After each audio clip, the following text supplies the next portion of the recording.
বিসমিল্লাহির রহমানির রহিম। আমি আল্লাহর নামে শুরু করলাম। সরকার শাহাদাত হোসেইন। পেয়ারা খাওয়ার ১৩টি উপকারিতা। বন্ধুগণ, পেয়ারা খাওয়ার রয়েছে অসংখ্য উপকারিতা। চলুন জেনে নেই পেয়ারা খাওয়ার ১৩টি উপকারিতা। ১. ডায়াবেটিস নিয়ন্ত্রণে সাহায্য করে। ২. হজম শক্তি বাড়ায়। ৩. কোষ্ঠকাঠিন্য দূর করে। ৪. রোগ প্রতিরোধ ক্ষমতা বৃদ্ধি করে। ৫. দাঁত ও মাড়িকে শক্তিশালী করে। ৬. রক্তচাপ নিয়ন্ত্রণে রাখে। ৭. হার্টের সুস্থতা বজায় রাখে। ৮. ত্বকের সৌন্দর্য বাড়ায়। ৯. চোখের দৃষ্টিশক্তি ভালো রাখে। ১০. ওজন কমাতে সাহায্য করে। ১১. ক্যান্সার প্রতিরোধে উপকারী। ১২. ওজন কমাতে সাহায্য করে। ১৩. মস্তিষ্কের কার্যক্ষমতা উন্নত করে। পেয়ারা খাবার ৩টি অপকারিতা। ১.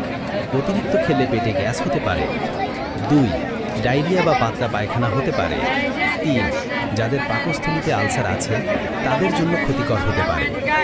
বর্তমানে হাটে বাজারে পেয়ারার মৌসুম চলছে। অনেকে আবার পেয়ারা ঝালমরিচ দিয়ে মাখিয়েও খেতে খুব পছন্দ করেন। আল্লাহ আমাদের সবাইকে সুস্থ রাখুন। আল্লাহ হাফেজ।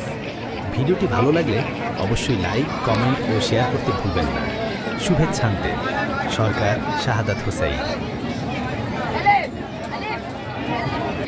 কেনাকাটা করে একদম ভালো থাকবে, এদিকে আসছেন।